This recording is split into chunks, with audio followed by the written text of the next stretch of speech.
सोचिए, हर साल लाखों लोग एक अनजाने से खिंचाव में, एक बुलावे पर इन ऊंचे ऊंचे पहाड़ों की तरफ चल पड़ते हैं। तो चलिए, आज हम इसी वैष्णो देवी यात्रा की गहराइयों में उतरते हैं और इसके हर पहलू को समझते हैं। ये सफर किसी आम सफर जैसा नहीं है। इसे एक आध्यात्मिक बुलावा माना जाता है, एक ऐसी पुकार जो सीधे दिल से आती है। यहाँ एक बहुत गहरी मान्यता है कि माँ वैष्णो देवी का बुलावा तभी आता है जब कोई उन्हें बिल्कुल सच्चे मन से, पूरी शिद्दत से याद करता है। और बस इसी अटूट विश्वास के साथ ये अनोखा सफर शुरू हो जाता है। तो ये दिव्य बुलावा, इसकी शुरुआत कहाँ से होती है? ये शुरू होती है जम्मू के एक छोटे से लेकिन बहुत ही अहम शहर कटरा से। यही वो जगह है जो हर साल लाखों लोगों के लिए इस यात्रा का शुरुआती पॉइंट बनता है। यहीं से लोग भक्ति और मन की शांति की खोज में आगे बढ़ते हैं। और ये जो चढ़ाई है ना, ये सिर्फ फिजिकल एंड्योरेंस का टेस्ट नहीं है, बिल्कुल नहीं। इसे मन और आत्मा की एक साधना की तरह देखा जाता है। कहते हैं कि यहाँ कदम से ज्यादा किसी का मन और उसकी आस्था चलती है। यही तो है विश्वास की असली परीक्षा। अच्छा, तो अब प्लानिंग की बात करते हैं। अगर मन बन ही गया है, तो सवाल उठता है कि वहां तक पहुंचे कैसे और सबसे सही वक्त कौन सा है। चलिए, इसके बारे में जानते हैं। और हाँ, अच्छी खबर यह है कि कटरा पहुंचना काफी सीधा और आसान है। कटरा पहुंचने के लिए देखिए 3 मेन ऑप्शंस हैं। सबसे आसान तरीका है ट्रेन। सीधे कटरा रेलवे स्टेशन तक ट्रेन आती है। अगर फ्लाइट से आने का प्लान है तो जम्मू एयरपोर्ट उतरना होगा। वहां से कटरा लगभग 50 किलोमीटर दूर है, जिसके लिए टैक्सी या बस आराम से मिल जाती है। और तीसरा ऑप्शन है बस। जम्मू बस स्टैंड से कटरा के लिए रेगुलर बस से चलती रहती हैं, तो मतलब कनेक्टिविटी का कोई इशू नहीं है। अब बात करते हैं सही समय की, जो कि बहुत जरूरी है। देखिए, सबसे बेस्ट टाइम माना जाता है मार्च से अक्टूबर के बीच का। इस दौरान मौसम काफी अच्छा रहता है, ना बहुत गर्मी ना बहुत ठंड। कोशिश करें कि कड़ाके की सर्दी मतलब दिसंबर जनवरी में जाने से बचें, क्योंकि उस वक्त चढ़ाई थोड़ी मुश्किल हो सकती है। तो ठीक है, कटरा पहुंच गए।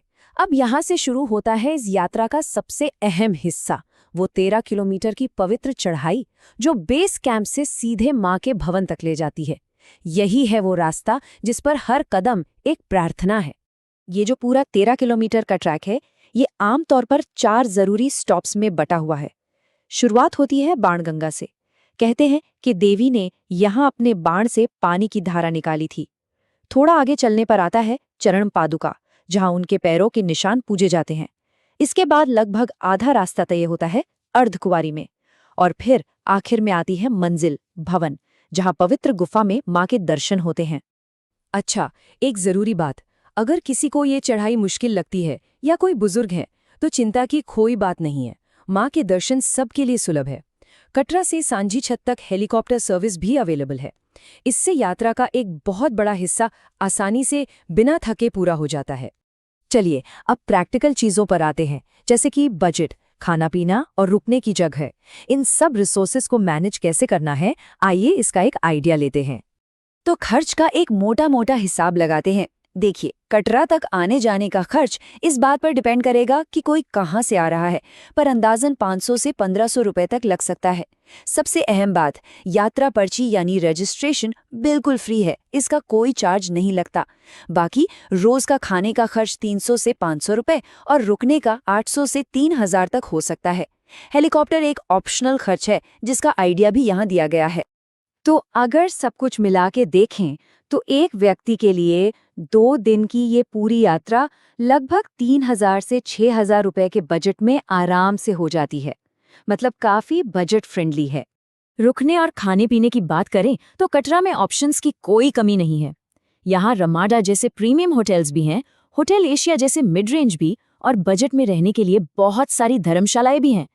और खाने के लिए सागर रत्ना और वैष्णव भोजनालय जैसे कई बढ़िया स्पॉट्स हैं जहां स्वादिष्ट खाना मिलता है।